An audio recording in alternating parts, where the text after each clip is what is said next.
যান, আপনার কাজে যান। রুদ্রর কেবিনে যখন তখন আসবেন না। ম্যাম, আমি তো কাজেই যাচ্ছিলাম। লোভনা তেতে বললেন। মুখে মুখে তর্ক করছেন আবার? আমি আপনার সিনিয়র, সম্মান না দিলে ডিরেক্ট স্যারের কাছে কমপ্লেন করে দেব। আমার বিস্ময়ের মাত্রা আরও তীব্র হলো। আমি কি এমন করলাম যার জন্য ওনার মনে হলো আমি ওনাকে অসম্মান করছি? কিছু তো বলিনি তর্ক করার মতো। আর রুদ্র বলেছিলেন বলেই না ওনার কেবিনে যাচ্ছি, না হলে আমার বয়ে গিয়েছে। কিন্তু এই লুবনা ম্যাডাম আমার সাথে এমন কেন করছেন? কি করেছি আমি? কাল তো কত হেসে হেসে মেডিসিন খাওয়ালেন, একদিন যেতেই রূপ বদল। নরম পুতুল হঠাৎ রণচণ্ডীর রূপ ধারণ করলো কেন? ব্যাপারটা কি? আপনার ভাবার হলে নিজের ডেস্কে গিয়ে ভাবুন, এখানে ভিড় করবেন না। ওনার কথায় আমার কিছুই বলা থাকলো না। কি বলবো? বসের পিয়ে তার কেবিনে ঢুকতে না দিলে দোষ তো আর আমার নয়। আমি নিশ্চয়ই ওনার কিল ঘুষি মেরে ঢুকতে পারবো না।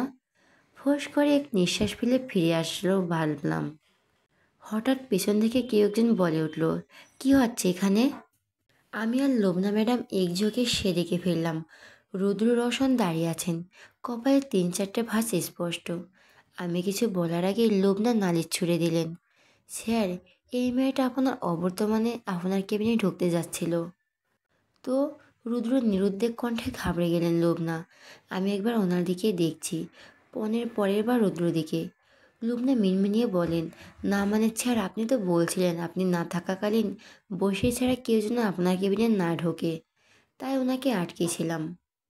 রুদ্র চোখ ছোট করে বললেন, আমার কেবিনে কেউ ঢুকলে সেটা আমি বুঝতে পারি লুবনা। আপনার আলাদা করে এই জন্য খবরদারি করা প্রয়োজন নেই। আমি আপনাকে বলেছি ওনাকে আটকাতে। লুবনা পড়লেন মহা মুসিবতে। কী বলবেন উত্তর খুঁজে পাচ্ছিল না। মুখ দেখে বুঝতে পারছি আমি, তাও কিছু একটা তো বলতেই হবে। কোনো মতে বললেন, স্যার, আমি আসলে আপনার ওই অর্ডারের জন্যই। রুদ্র স্পষ্ট কণ্ঠে বললেন, আমার কেবিনে আমার আমার অ্যাবসেন্সে আপনাদের প্রবেশ নিষেধ, ওনার নয়। আমি অবাক হলাম। আর লুবনা প্রচণ্ড অপমানিত বোধ করলেন। ছোট হয়ে এলো মেকআপের ঢাকা মুখখানা। আমার দিকে একবার তাকিয়ে চোখ নামিয়ে নিলেন। আমি ঠোঁট কামড়ে ধরে ওনার কথা শুনছি। এখানে আমি শুধুই শ্রোতা, বলার কিছু নেই। রুদ্র হঠাৎ আমার দিকে তাকালেন, ভুরু কুঁচকে বললেন, আপনি দাঁড়িয়ে আছেন কেন? ভেতরে যান। আমি ঈষৎ নড়ে উঠলাম। এতক্ষণ ধ্যানে ছিলাম তো। ওনার কথা মাথায় ঢুকতে ধরপড় করে কেবিনে ঢুকে গেলাম। কিন্তু আমার কৌতূহলে পাখিরা যে অনেক ডানা ঝাপটায়। দরজার এপাশে দাঁড়িয়ে দেখছিলাম ওনাদের। রুদ্র আঙ্গুল উঁচিয়ে লোবনাকে কিছু বলছিলেন। মুখ দেখে তো মনে হচ্ছিল শাসাচ্ছে। আমি একটা দীর্ঘশ্বাস পেলাম। লোবনা ম্যাডামের এমন ব্যবহার নিয়ে বেশ সন্দেহ লাগছে। কোথাও একটা গড়বড় লাগছে হয়তো। হুট করে দেওয়ালে টানানো মস্ত বড় ঘড়িটার দিকে চোখ পড়ল। এই রে, সময় নেই তো। উনি আসার আগে সব ঠিকঠাক করে রাখি, কিন্তু করবোটা কি? সবটা গোছানো গোছানো। দাঁড়িয়ে থাকবো না? না বাবা, ওনাকে যদি বলি প্রথম দিনের মতো আবার সব এলোমেলো করে দেবেন, তার থেকে গোছানো জিনিস আবার গোছাই। যেই ভাবা সেই কাজ। টেবিলের চেয়ার সহ ওনার ল্যাপটপ, পেপার, ওয়েট সব মুছে টুছে দিলাম। কতটা পরিষ্কার হলো ঠাড় করতে পারিনি। ময়লা থাকলেই না পরিষ্কার হবে। এর মধ্যে রুনু ক্যাবিনে ঢুকলেন। ওনাকে দেখে আমি টেবিল ছেড়ে দূরে সরে দাঁড়াই। উনি সোজা হেঁটে এসে চেয়ারে বসলেন, ল্যাপটপ অন করলেন, আমার দিকে চেয়ে বললেন, কফি আনুন। আমি তখন দাঁত দিয়ে নখ কামড়াচ্ছিলাম। উনি আমার দিকে তাকাতে বিদ্যুৎ বেগে হাত সরালে উনি ঠিক করে ফেললেন। রীতিমতো মুখ কুঁচকে বললেন, ইয়াক, এটা কি করেছেন আপনি? আমি মুখ কাচুমুচি করে জিভ দিয়ে ঠোঁট ভেজালাম।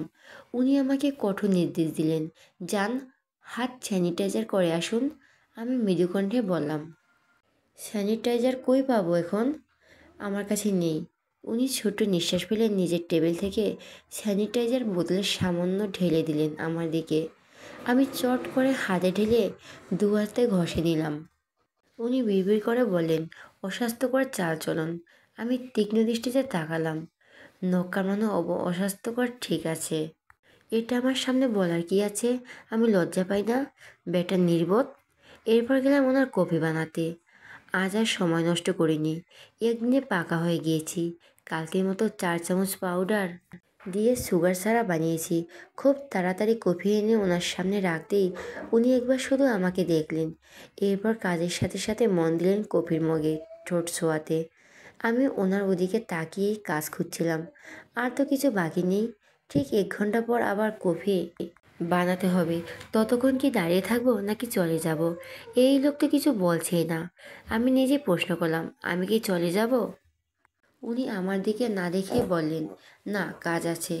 আমি মুখ ফুলিয়ে শ্বাস পেলাম। আবার কাজ? আমি যে ফাঁকিবাজ সেটা উনি জানে না। মিনিট 30 পরে উনি মুখ তুললেন।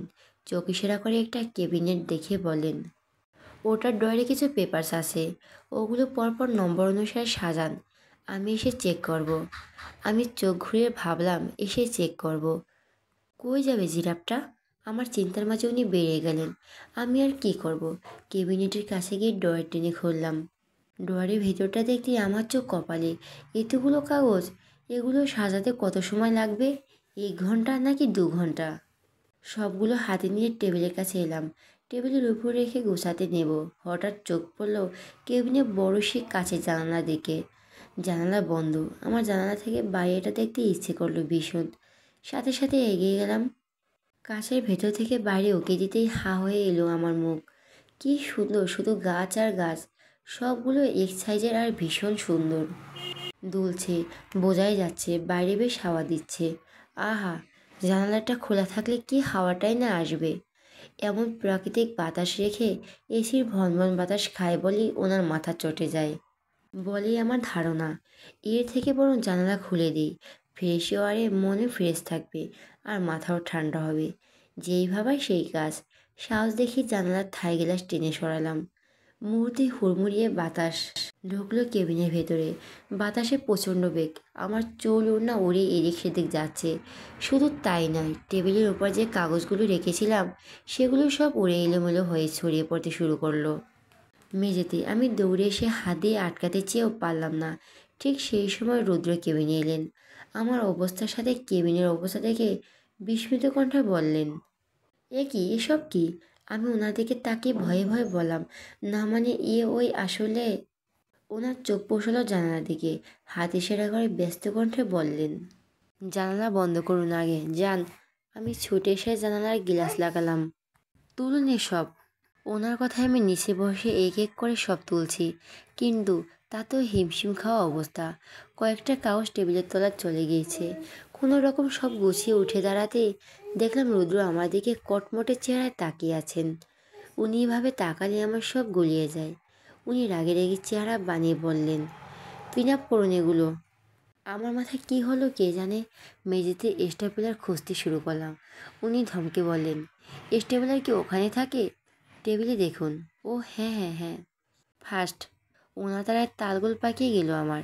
দিক বেদিক ভুলে স্টেপলার উঠিয়েই দিলাম ওনার টাইপের সাথে কাগজগুলো পিন আপ করে। উনি হতভম্ব হয়ে বললেন, হোয়াট দ্য হেল, এখানে পিন করতে বলেছি আপনাকে?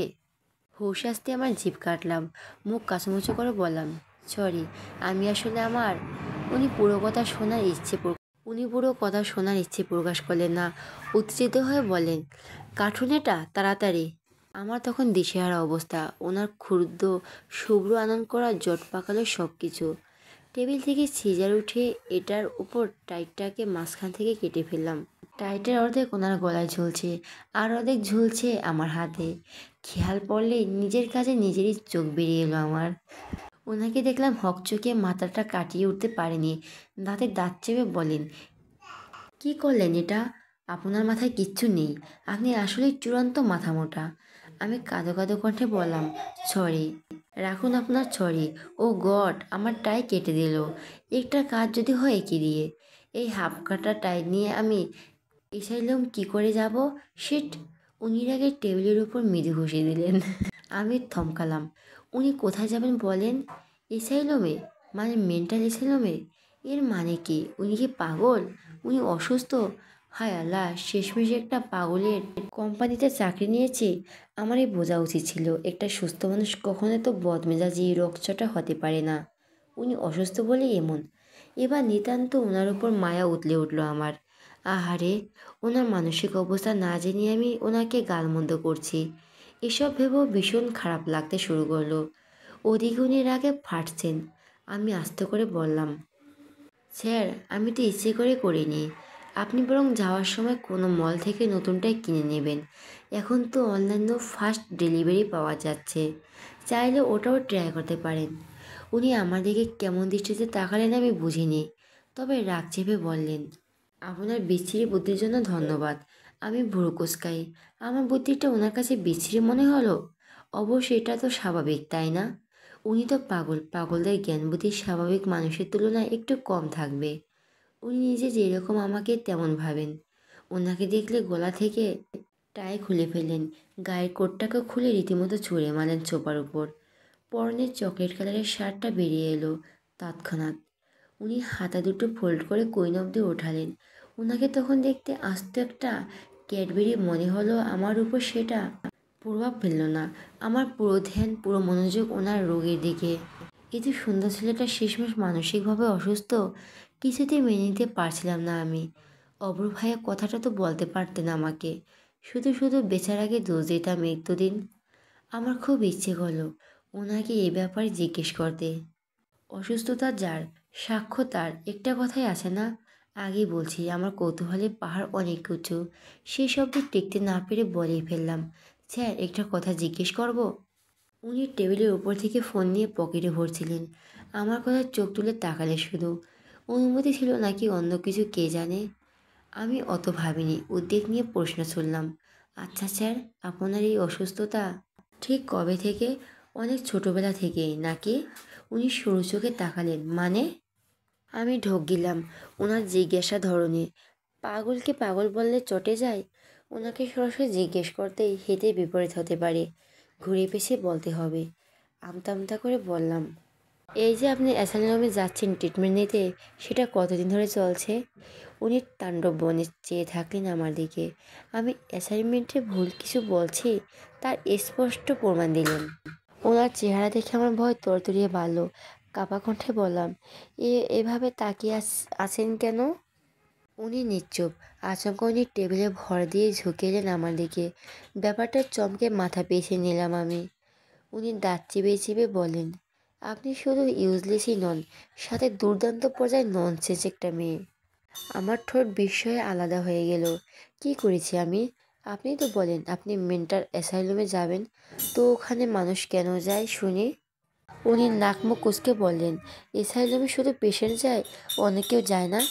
What ever. আমি আপনার সাথে এত কথা বলছি না কেন, আমার তাড়া আছে। I have to go. আপনার সাথে বেশিক্ষণ থাকা মানে নিজের ব্রেন লস করা। কথাগুলো বলে উনি গটগটিয়ে বেড়ে গেলেন। আমি আশ্চর্য নজরে চেয়ে চেয়ে ওনার প্রস্থান দেখলাম। উনি তো চলে গেলেন। আমি তখনও ভাবছি অ্যাসাইলামে ওনার কী কাজ? মানসিক স্বাস্থ্যে ইনস্টিটিউটের সামনে গাড়ি থামালেন রুদ্র। এখানে এলে সে কাউকে আনে না সাথে, এমনকি ড্রাইভারও নয়। রুদ্র গাড়ি থেকে তাড়াহুড়া করে নেমে ঢুকলো ভেতরে। সঙ্গে সঙ্গে ভার হয়ে আসতে শুরু করলো বুকে। চারপাশে কত রকম পাগল অসুস্থ লোকের ছড়াছড়ি। কেউ জোরে জোরে হাঁটছে, কেউ কাঁদছে, কেউ ছুটছে অনবরত, কেউ পুতুল নিয়ে দোল খাওয়াচ্ছে, কেউ বসে বসে চুপচাপ। ওইখানটায় শত শত রোগীর মধ্যে একজন রোগী তারও আছে, আলিশান প্রসাদে থাকতেও যাকে রাখতে হয় এই অসুস্থ পরিবেশে। কারণ সমাজ যে তাকে পাগল বলে। রুদ্রকে দেখতেই ইনস্টিটিউটের ম্যানেজার রফিক ইসলাম এগিয়ে আসেন। মধ্যবয়সী লোকটা প্রায় 19 বছর ধরে কাজ করছে এখানে। স্যার, আপনি এই সময়? আর ডিরেক্টর সাহেবের সাথে কথা হয়েছে, উনি কোথায়? উনি একটু অসুস্থ, আপনি আসুন না। রুদ্র একপাশে সামনে এসে বলল, পাগলা গারদে আত্মীয়তা নেওয়ার শখ আমার নেই। আমি আমার পেশেন্টকে দেখতে এসেছি। কিন্তু স্যার, ওনার সাথে দেখা করা কি আপনার ঠিক হবে? উনি তো আপনাকে দেখলেই। রুদ্র শান্ত কণ্ঠে বলল, সমস্যা নেই, আমি তো ওনার নিজের লোক, প্রত্যেকবারের মতো এবারও সয়ে নেবে। রফিক একটু চুপ থেকে বললেন, ঠিক আছে আসুন। রুদ্রকে নিয়ে হাতের বাম দিকে এগোলেন রফিক। মাঝখানে সরু রাস্তার মতো দুপাশে শিখের ঘর, প্রত্যেকটাতে কেউ না কেউ বন্দি। রুদ্রের মন ক্রমশ খারাপ ছেয়ে যাচ্ছে। এদেরও তো পরিবার আছে, এরাও কারো সন্তান, কারো বাবা, কারো মা, অথচ আজ এরা সেই সব আপনজন থেকে বিচ্ছিন্ন। এরা টের না পেলেও এদের আপনজনরা ঠিকই ভোগে যন্ত্রণায়। নিজের মানুষ নিজে থেকে দূরে থাকার এক অসহ্য যন্ত্রণা, যেই যন্ত্রণা আজ 21 বছর ধরে ভুগছে সে। হাঁটতে হাঁটতে রুদ্র এসে থামল কাঙ্ক্ষিত গারদের সামনে। ভেতরে এক পৌরা নারী, তার ধবধবে সাদা শাড়ির আঁচড়ে লুটোপুটি খাচ্ছে মেঝেতে। এলোমেলো সাদা পাকা চুল মুখ ঢেকে করেছে অদৃশ্য। রুদ্রর বুক নির্মিষে সাহাকারে মেতে উঠল। বারবার ঢোক গিলে নিজেকেই সংযত রাখল সে। ঠান্ডা স্বরে বলল, তালা খুলুন। রফিক বিস্মিত হয়ে বললেন, কেন স্যার? ভেতরে যাব। রফিক আটকে বললেন, স্যার আবার? রুদ্র মাঝপথে থামিয়ে দিল। শান্ত কণ্ঠে বলল, খুলে দিন। রফিক ছোট্ট নিঃশ্বাস ফেলে পকেট থেকে চাবির মোটা গোছা বের করলেন। এই ছেলেকে কোনো কথা বললেও কানে নেয় না। খুঁজে খুঁজে 107 নম্বর চাবিটা দিয়ে খুললেও মেটে রঙের তালা। রুদ্র ঢুকতে গেলে রফিক আবার বলেন, আরেকবার ভাবুন স্যার, আঘাত করতে পারে। রুদ্র উত্তর দিল না, চুপচাপ ঢুকলো ভেতরে। রফিক বাইরে দাঁড়িয়ে থাকলেন।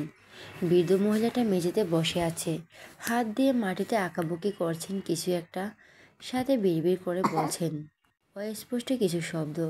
রুদ্র যত এগোচ্ছে কান্নাগুলো উথলে পড়তে চাইছে, বের হতে চাইছে গড়গড় করে। চোখের সামনে ভাসছে কিছু আদুরে স্মৃতি, কিছু সুন্দর অতীত, অমূল্য জীবনের অপ্রত্যাশিত কাহিনী।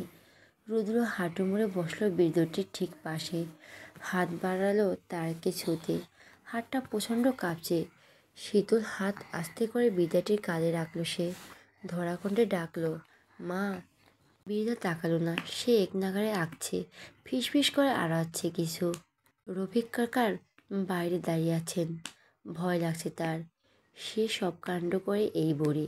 রুদ্র উত্তর না পেয়ে কাঁধে রাখা হাতটা আরেকটু শক্ত করলো, আগের থেকেও কোমল স্বরে ডাকলো, মা। উনি এবার ঘুরে তাকালেন।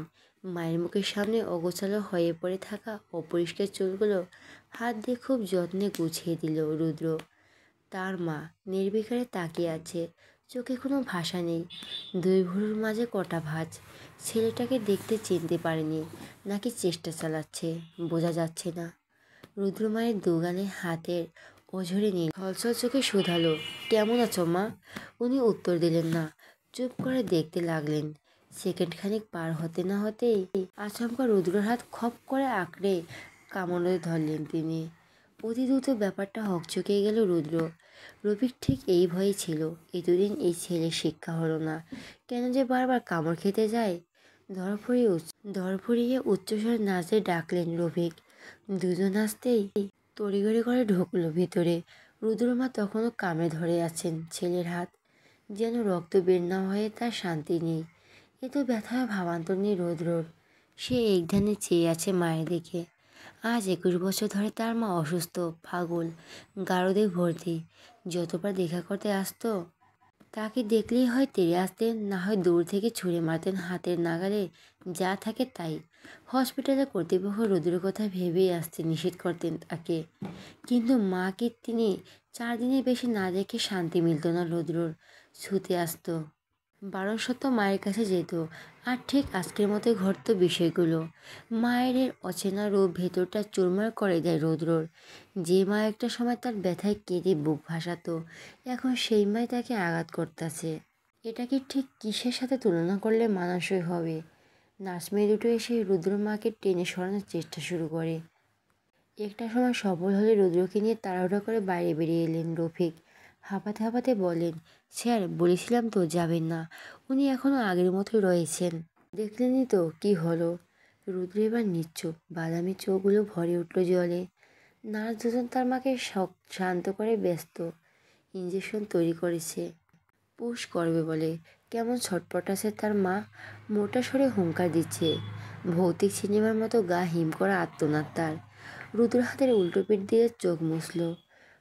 কবে ঠিক হবে তার মা, কবে শেষ হবে তার অপেক্ষা?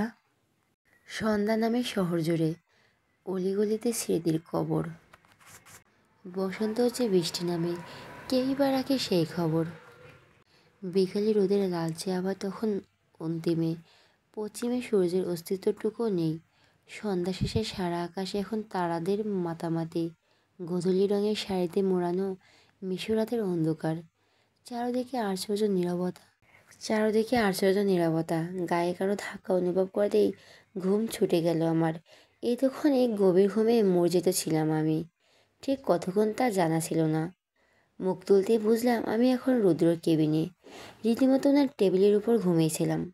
ধাক্কা দেওয়া ব্যক্তিটাকে দেখতে ঘাড় ফেরাতেই অব্র ভাইয়াকে খুঁজে পেলাম। অব্র ভাইয়া চোখ মুখে জিজ্ঞাসা নিয়ে বললেন, সে যদি এভাবে এখানে ঘুমাচ্ছ কেন? আমি তাড়াহুড়া করে উঠে দাঁড়িয়ে বললাম, আসলে ভাইয়া ওই আপনার ভাই। ভাইয়া ভুরুকুসকে বললেন, ভাই ভাই তো অফিসে নেই। আমি অবাক হয়ে বললাম, উনি এখনও আসেনি? না না। আমি ঝটপট ঘুরে দেখলাম সন্ধ্যা 7টা পার হয়েছে। রুদ্র বেরিয়ে গিয়েছে 12টার দিকে। আমি সেই থেকে ওনার কেবিনে বসেছিলাম। মাঝখানে শুধু দুপুরে খাবার খেয়েছি। তারপর আবার এসে অপেক্ষা করছি ওনার জন্য। কাগজগুলো একবার নয় বারবার সাজিয়েছি। উনি বলেই গিয়েছিলেন এসে চেক করবে, তবে এলেন না কেন? আমি আবার ওনার জন্য বসে থাকতে থাকতে ঘুমিয়ে গেলাম। ভাগ্যিস এটা অব্র ভাইয়া ছিল। উনি হলে কী করতেন কে জানে। আমি টেবিলে মাথা দিয়ে ঘুমিয়েছিলাম দেখে টেবিল বালতি ভরে পানি ঢালতেন হয়তো। আচ্ছা, উনি তো বলছিলেন উনি অ্যাসাইলামে যাবেন। উনি কি এখনও ফেরেননি সেখান থেকে? কে আছে ওই অ্যাসাইলামে? আমাকে ভাবতে দেখে অব্র ভাইয়া ঝাঁকিয়ে বললেন, এই সে যদি, এ তো কী ভাবছো তুমি? বাসায় যাবে না? আমি নড়ে উঠে ভুরুকুসকে চেয়ে বললাম, এখন বাসায় কেন যাব? অফিস ছুটি হতে তো আরও 1 ঘন্টা বাকি। আজ থার্ড ডে, অনওয়ার আগেই ছুটি। ভুলে গিয়েছ? ও তাই তো। কী যে হচ্ছে আমার। আমি তো তোমার দেখছেই পেলাম না। দেখলাম তোমার ব্যাগ ঠিকই আছে এখানে। তারপর ভাবলাম এখানে থাকবে, এসে দেখলাম রীতিমতো ঘুমাচ্ছে নাক ডেকে। আমি নাক ফুলকে বললাম, আমি মোটর নাক ডেকিনি ভাইয়া, এটা তোমার বউ ডাকে। বিয়ের পর টের পাবে। ভাইয়া হেসে বললেন, তাহলে ওকে পাল্টে তোমাকে নিয়ে যাব। আমি রশিকে বললাম, আলাদা করে নিতে হবে না। শালি মানে আদৌ ঘরওয়ালি, অর্ধেক ঘরে মালকিনা তো আমার অলমোস্ট হয়ে আছো। অব্র ভাইয়া হু হা করে হেসে উঠলেন, তোমার সাথে কথায় পারার উপায় নেই শালিকা। আচ্ছা চলো তোমাকে পৌঁছে দেই। তার দরকার হবে না দুলাভাই, কারণ আমি স্কুটার এনেছি। হ্যাঁ তো রেখে যাও, কাল কাজে লাগবে। আসলে আমাকে একটু মলে যেতে হবে, কিছু জিনিস কেনার ছিল। অপর ভাইয়ের নিরুদ্বেগ কণ্ঠে বললেন, হ্যাঁ তো কি হয়েছে? আমি যাচ্ছি তোমার সাথে। এ তো মহাঝামেলা। ভাইকে কি করে বলি আমি কিনতে হবে? ভাইয়াও না, মেয়েলি ব্যাপার স্যাপারও বোঝে না। আমার মুসরে মুসরে কথা দেখে ভাইয়া বুড়ুচিয়ে বললেন, বয়ফ্রেন্ড ঘাটতে কেস নাকি? আমি মেকে আসলাম, ভাইয়া কি বুঝলেন কে জানে। মুচকি এসে বললেন, ওকে তাহলে বরং যাও সাবধানে। হ্যাঁ আয়েশা জানলে কিন্তু। আমি এবারও বোকা বোকা হাসলাম। ভেতরে ভেতরে স্বস্তির নিঃশ্বাস তো ফেললামই। ভাইয়ার সাথে সাথে অফিস থেকে বেরিয়ে আমি উঠলাম স্কুটারে, আর অব্র ভাইয়া গাড়িতে। ভাইয়া আমাকে হাত নেড়ে বেরিয়ে জানালেন। সেকেন্ডখানের মধ্যে ওনার গাড়ির সামনে চলে যায়। আমি এগোতে শুরু করি। তারপর রাস্তার পাশে একটা ফার্মেসি থেকে পুরো 4 প্যাকেট ন্যাকপিন কিনে ব্যাগ ভরলাম। আগামী 2 মাসে প্রস্তুতি শেষ। এটার জন্যই অব্র ভাইয়ের সাথে আসতে চাইনি। হই না চঞ্চল এই যুগের, তবু কিছু ক্ষেত্রে লজ্জা পাওয়া মেয়েদের চরিত্রের অন্যতম বৈশিষ্ট্য। 10 মিনিটের মতো এগোতেই হঠাৎ ভট্টট শব্দ তুলে স্কুটারটা দাঁড়িয়ে পড়লো আমার। ব্যাপারটা কি হলো? আজকাল হুটহাট স্কুটার খারাপ হচ্ছে। অবশ্যই এটার বয়স তো কম হলো না। ভার্সিটির প্রথম দিন এইটাই আমার বাবা কিনে দিয়েছিলেন। অলরেডি 3 বছর পার করলাম। এবারে একটা কেনা দরকার। এই মাসে স্যালারি পেয়ে তো সবাইকে কিছু না কিছু উপহার দেবো ভেবেছি। সামনের মাস থেকে টাকা জমাবো, বাবার কাছে চাইলে কিনে দেবেন। কিন্তু এবারে আমার জিনিস আমি নিজেই কিনবো। চমকে দেবো সবাইকে, মজা হবে না? আমি আনন্দে হাসলাম। পর মুহূর্তে মাথায় এলো আমার স্কুটার খারাপ হয়ে গিয়েছে। দীর্ঘশ্বাস ফেলে ভালো করে চেক করতে বুঝলাম তেল শেষ। ওহ, সকালে তেল ভরিনি। গতকাল ছুটির দিন থাকায় মাথায় আসেনি। এখন এতটা রাস্তায় কী করে যাব? আশেপাশে গ্যারেজ, পেট্রোল পাম্প কিছুই নেই। কি করব আমি? কয়েকবার বাবার নাম্বারে কল করলাম যেন যাওয়ার পথে আমাকে নিয়ে যায়, কিন্তু বাবা ফোনই তোলেনি। ফ্রি হয়ে কল ব্যাক করলেন জানি, কিন্তু তাতে কি লাভ হবে? কতটা সময় কি মশা মারবো এখানে দাঁড়িয়ে? অসহায় স্কুটার সাথে হেলিয়ে দাঁড়িয়ে আছি, নখ কামড়াচ্ছি। একেই বলে অতি চালাকে গড়াই দড়ি। এর থেকে ভালো অব্র ভাইয়ের সাথেই যেতাম। ওটা না হয় কাল নিতাম। উহ, আমার এত পাকামো কিসের আমি বুঝি না। এই রুদ্র ব্যাটাই ঠিকই চিনেছে আমায়। আমি সত্যিই মাথা মোটা। কথায় বলে না, শয়তানের নাম নিলে আর শয়তান হাজির। আমার সাথেও ঠিক তাই ঘটল। একটু আগে রুদ্রর নাম নিলাম, প্রায় সেই সময় আমার সামনে ওনার গাড়ি এসে থামলো। আমি তড়িৎ গতিতে সোজা হয়ে দাঁড়াই। ওনার কালো কাকের মতো কুচকুচে গাড়ি চিনতে আমার ভুল হয় না, কখনো হবে না। দেখতে দেখতে ওনার গাড়ি কাজ আস্তে আস্তে নামালো। গাড়ির কাজ আস্তে আস্তে নামালো, আর সেখান থেকে বেরিয়ে এলো ওনার চাঁদ বদন খানা। ওনাকে ড্রাইভিং সিটে দেখে আমার অবাক লাগলো। নবাব সাহেব তো ড্রাইভার ছাড়া চলেন না, অত্যন্ত যতটুকু দেখলাম এই কদিনে। উনি আমাকে ভুরু কুঁচকে জিজ্ঞেস করেন, এখানে কি করছেন? ওনার বেশ গম্ভীর স্বর, সাথে ভাঙা আওয়াজ। অনেকক্ষণ চিৎকার করে কাঁদলে যেমনটা হয় ঠিক তেমন। উনি কি কেঁদেছেন নাকি? পর মুহূর্তে নিজের ভাবনায় আমার নিজেরই হাসি পেল। ওনার আবার কান্না। কান্নার ওনাকে দেখলে উল্টো ভয়ে মাগো মাগো বাবাগো বলে পালাবে। আমি আস্তে করে বললাম, স্কুটারের তেল শেষ তাই। উনি কিছু একটা ভেবে বলেন, লক করুন। আমি বুঝতে না পেরে বললাম, কি লক করব? উনি বিরক্ত নিয়ে বলেন, আপনার স্কুটি লক করুন। আমি ওনার বিরক্তি ভাব দেখে ঘাবড়ে যাই। এমনিতেই সকালে ওনার টাই কেটে দিয়েছি, গোলমাল পাকিয়েছে অনেক। ওনার অশেষ দয়ে জোরে আমাকে বিশেষ কিছু বলেননি, বাইরেও ছুঁড়ে ফেলেনি, এই অনেক। তাই অহেতুক কথা বাড়িয়ে ঝামেলা না করাই ভালো। ওনার কথা মতো গাড়ি লক করলাম। ওনার দিকে আবার ফিরতেই উনি চোখ ইশারা করে বললেন, গাড়িতে উঠুন। আমি হোঁচট খেলাম। বিস্ময়ে আমার চোখ দুটো লাফিয়ে বাইরে বের হতে চাইল। অনেক সান্ত্বনা দিয়ে আটকালাম তাদের। না মানে আমি কি ঠিক শুনলাম? উনি আমাকে ওনার গাড়িতে উঠতে বললেন? এই সেই লোক নাকি অন্য কেউ? উনি তো প্রথম দিন ওনার গাড়ির ডিকিতে ওঠার জন্য কত না কথা শুনিয়েছিলেন আমায়। গাড়িও ধুয়েছিলেন সেই বৃদ্ধ ইকবাল চাচাকে দিয়ে। তাহলে আজ কি চৈতন্য হলো ওনার? উনি আমাকে ফ্যালফ্যাল করে চেয়ে থাকতে দেখে কপাল কুঁচকালেন। আপনাকে কিছু বলেছি আমি? আমি উত্তর দিলাম না। আমার অবাক হওয়া মাত্র তখনও কাটেনি। এত সহজে এমন দুর্লভ বস্তু হজম হয়? উনি বেশ কয়েকবার একই কথা বললেন। আমার পাথরের মূর্তির মতো দাঁড়িয়ে আছি। উনি এবার ধমকে বললেন, সমস্যা কি আপনার? শুনতে পাননি কি বললাম? প্রথমে কেঁপে উঠলাম, পরে ভয়ে ভয়ে বললাম, না আমি আপনার গাড়িতে যাব না। উনি চোখ শুরু করে বললেন, কেন? আমি মিনমিনিয়ে বললাম, আপনি আমাকে আপনার গাড়ির ডিকিতে ওঠা নিয়ে খুব অপমান করেছেন। আমার কি আত্মসম্মান নেই নাকি? আপনি বলে আমি উঠে যাব? না, সে যদি আর যাই ভুলুক না কেন, অপমান কখনো ভোলে না। উনি আমার দিকে অদ্ভুতভাবে চেয়ে থাকলেন। আমি মাথা নেড়ে বললাম, আমি হেঁটে যাব, তাও আপনার গাড়িতে নয়, ধুর। কথাটা বলে সত্যি হাঁটা শুরু করলাম। এই মুহূর্তে আমার কানে ওনার সেদিনের পুরনো কথাগুলো বাজছে। এই গরিব মিডল ক্লাস লোকগুলো আমার নখ স্পর্শ করলেও আমার ঘৃণা লাগে। না, এই লোকের গাড়িতে আমি উঠবই না। আমিও মিডল ক্লাস, হয়তো ওনার ঘৃণা লাগবে। লাগবে কি? প্রতিনিয়ত লাগছে। আমি হাত ধরলে রুমাল দিয়ে মুছছেন, এখন তো দয়া করে আমাকে গাড়িতে উঠতে বলছেন।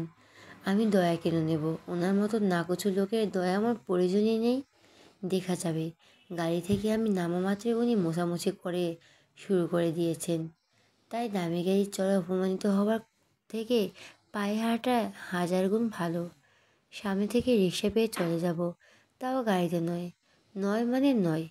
আমার প্রচণ্ড রাগ লাগছিল, সাথে মাথাও ঠিক ছিল না। ওনার সাথে তেজ নিয়ে সত্যি হেঁটে যাচ্ছি। ওনার অভিভক্তটুকু দেখার দরকার মনে করিনি। হঠাৎ গাড়ির দরজা খোলার শব্দ পেলাম।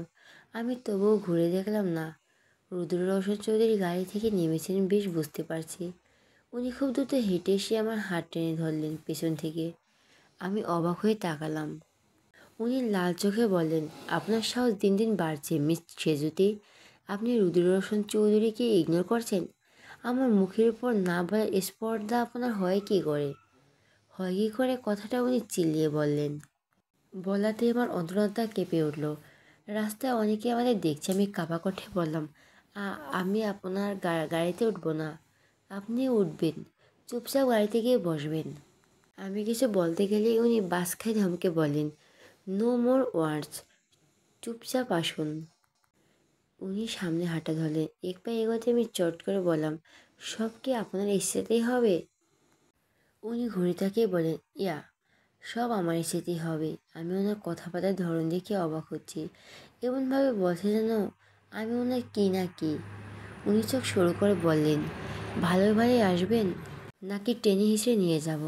উতরে কিছু বলতে যাব, হঠাৎ এক অপ্রত্যাশিত দুর্ঘটনার শিকার হলাম দুজন। কোথাকে তীরের বেগে একটা বুলেট এসে লাগলো রুদ্রের বাম বাহুতে। ব্যথায় কুকিয়ে উঠে মুখ কুচকে নিলেন উনি। ফিনকি দিয়ে চামড়া ছেড়ে বের হলো রক্ত। ঘটনার আশঙ্কিতায় হকচকে গেলেন আমি। বিদ্যুৎ বেগে চারপাশ তাকিয়ে গুলি ছোড়া উৎস খুঁজতে শুরু করলাম। রুদ্র গাড়ির পেছন থেকে দুটো হেলমেট পরা লোক বাইক ফুল স্পিডে চালিয়ে উদয় হয়ে গেল। রুদ্র গোড়ালির আওয়াজ পেতেই আমি চোখ সরিয়ে ওনার দিকে ফিরলাম। উনি প্রচণ্ড ব্যথা কাতরাচ্ছেন। আমি উদ্বেগ হয়ে বললাম, আপনি ঠিক আছেন? আপনাকে হাসপাতালে নিতে হবে, চলুন। উনি হাওয়াদের মতো নিঃশ্বাস টেনে বললেন, এই অবস্থায় ড্রাইভ করতে পারবো না আমি। আমি ব্যস্ত কণ্ঠে বললাম, আমি পারি কার চালাতে, আপনি চলুন, আমি নিয়ে যাচ্ছি আপনাকে। উনি আর কিছু বললেন না। আমি ওনাকে ধরে নিয়ে এসে গাড়িতে বসাই। রাস্তার লোকগুলো হাঁ করে আমাদের দেখছিল, অথচ ভালো মন্দ জিজ্ঞেস করতে কেউ এগিয়ে এলো না। এটাই আজকের সমাজ, সবাই দর্শক হতে চায়। আমি গাড়ি উঠে সিট বেল্ট আগে বেঁধে দিই, এরপর নিজে সিট বেল্ট বাঁধলাম। ওনার দিকে তাকিয়ে দেখলাম উনি সিটের সাথে মাথা এলিয়ে দিয়েছেন, হাত থেকে গল গল করে রক্ত বের হচ্ছে। আমি আটকে বললাম, এ তো রক্ত! হায় আল্লাহ, আমাকে আগে রক্ত থামাতে হবে। গাড়ির মধ্যে কিছু নেই যেটা দিয়ে রক্ত থামানো যেতে পারে। অনেক তো গাড়িতে ফার্স্ট এড বক্স রাখেন, কিন্তু ভদ্রলোকের গাড়িতে সেসবের কিছুই নেই। তাহলে কি করবে এখন? এ তো রক্ত পড়লে তো ওনার শরীরে ক্ষতি হবে। রক্ত কী দিয়ে থামাবো আমি? কথাটা ভাবতে গিয়ে হঠাৎ গায়ের ওড়নার দিকে চোখ পড়লো আমার। দেরি না করে টান মেরে ওড়না খুলে তাড়াহুড়া করে হাত বেঁধে দিলাম ওনার। কিন্তু তাতেও যে খুব একটা উপকার হলো তাও নয়। তবু কিছুতেই বন্ধ হচ্ছে না রক্ত। রুদ্র হাত থেকে চোখ সরিয়ে ওনার দিকে তাকাতেই দেখলাম উনি বিস্ময় নিয়ে চেয়ে আছেন আমার দিকে। আমার আচমকা মনে পড়লো আমার গায়ে ওড়না নেই। তড়িৎ গতিতে চুলটা ছেড়ে দিয়ে বুকের দুপাশে ভাগ করে রাখলাম। গাড়ি চালাতে গিয়ে পড়তে হলো বিপাকে। প্রায় 1 বছর আগে গাড়ি চালানো রক্তকলেও চর্চা না থাকায় ভুলতে বসেছি। আজ কি পারবো? ভয়ে ভয়ে ওপরওয়ালার নাম নিয়ে গাড়ি স্টার্ট করলাম। রুদ্র জোরে জোরে নিঃশ্বাস ফেলছেন, ফর্সা চেহারায় টকটকে লাল হয়ে উঠেছে। ওনার যে ভীষণ কষ্ট হচ্ছে স্পষ্ট বুঝেছি আমি। আমার খুব খারাপ লাগছিল। ড্রাইভার করার ফাঁকে ফাঁকে ওনাকে দেখছিলাম। দাঁতের দাঁত পিষে সিটে হেলান দিয়েছিলেন উনি। আমার খারাপ আরও গাঢ় হচ্ছিল। বেশ বুঝতে পারছি আমার জন্যই আজকে ওনার এই অবস্থা। এই দুজন হয়তো সেই লোক দলে যারা কয়েকদিন আগে আমার ওপর গুলি চালিয়েছিল। হয়তো আজ আবার এসেছিল আমাকে মারতে। আমার জায়গায় রুদ্র থাকায় গুলি ওনার গায়ে লাগলো। ইস, সব কিছুর জন্য দায় আমি। আমার গাড়ি চালানোর হাত খুবই বাজে। ডানে ঘোরাতে গেলে বামে যাচ্ছিল, কখনো হর্ন বাজাতে চাইলে হেডলাইট জ্বালাচ্ছিল। বেশ বিপত্তি নিয়ে গাড়ি চালিয়ে অবশেষে হাসপাতালে পৌঁছলাম। উনি পথের মধ্যে আমাকে বলে দিয়েছিলেন ওনার পরিচিত ক্লিনিকে থামাতে। করলামও তাই। দেখতে দেখতে ওনাকে নিয়ে ভেতরে ঢুকলাম। উনি সেখানকার পরিচিত মুখ বলে ওনাকে দেখতে বেশ কয়েকজন এগিয়ে আসেন। ডক্টর ওনাকে তাড়াতাড়ি করে নিয়ে যান গুলি অপারেশন করতে। আমি বাইরে দাঁড়িয়ে অপেক্ষা করতে শুরু করি। আমার এত চিন্তা হচ্ছিল, নিজের গায়ে গুলিটা লাগলেও হয়তো এত খারাপ লাগতো না। হঠাৎ ব্যাগের মধ্যে ফোন বাজার শব্দ পেলাম। বের করতে দেখলাম আপুর কল। রিসিভ করার সঙ্গে সঙ্গে আপু কল উদ্বিগ্ন কণ্ঠে বলল, হ্যালো সেজদি, কোথায় তুই? আমি জিভ দিয়ে ঠোঁট ভিজিয়ে বললাম, রাস্তায় আসছি। এতক্ষণ লাগে আসতে? আজ না 7টায় ছুটি হওয়ার কথা। তোর অপর ভাইয়া তো অলরেডি বাসায়, তুই এখনো পৌঁছাতে পারলি না? আমার মেজাজ এমনিতেই চটি ছিল, আপুর কথায় আরও সেটা বেড়ে গেল। তেতে বললাম, সবসময় এমন গোয়েন্দাগিরি করবি না তো আপু। আমি বড় হয়েছি, নিজের ভালো নিজে বুঝি। তোর সামনে বিয়ে, তুই সেসব নিয়ে ভাব, যত সব রাখছি। ফোনের লাইন কেটে সুইচ অফ করে রেখে দিলাম ব্যাগে। আপু কতটা হার্ড হয়েছে আমি জানি না, তবে এতক্ষণ যে ব্যাপারটা আমার কাছে চলে গিয়েছে সেটা নিশ্চিত। টানা 30 মিনিট পর দেখলাম রুদ্রকে যিনি নিয়ে গিয়েছেন সেই ডাক্তার নিয়ে আসছে। আমি তাৎক্ষণিক এগিয়ে গেলাম ওনার দিকে। ওনাকে জিজ্ঞেস করতে উনি একটা কেবিন দেখালেন আমাকে। রুদ্র সেখানেই আছেন। কেবিনের সামনে গিয়ে আমার মন খারাপ দ্বিগুণ বৃদ্ধি পায়। রুদ্র হাতের ব্যান্ডেজে আঙুল বোলাচ্ছে। সাদা ব্যান্ডেজের গায়ে রক্তের ছোপ ছোপ দাগ। ওনার ব্যথিত মুখটা তখন আমার কাছে এতটাই অসহায় বোধ হচ্ছিল, মন চাইছিল অপরাধ বোধে কেঁদেই ফেলি। আচমকা রুদ্র আমার দিকে চোখ তুলে তাকালেন। আমাকে দরজার ঠায় দাঁড়িয়ে থাকতে দেখে সহজ কণ্ঠে বললেন, ওখানে দাঁড়িয়ে আছেন কেন? ভেতরে জায়গা নেই? এতটা আহত হওয়ার পরও এই লোকের তেরা বেঁকা কথা গেল না। কিন্তু আমার রাগ হয়নি। আমি গুটি গুটি পায়ে এসে ওনার পাশে দাঁড়ালাম। উনি তখন বসেছিলেন চেয়ারে। আমি মাথা নিচু করে বললাম, সরি। উনি ভুরুকুচকে বললেন, ফর হোয়াট?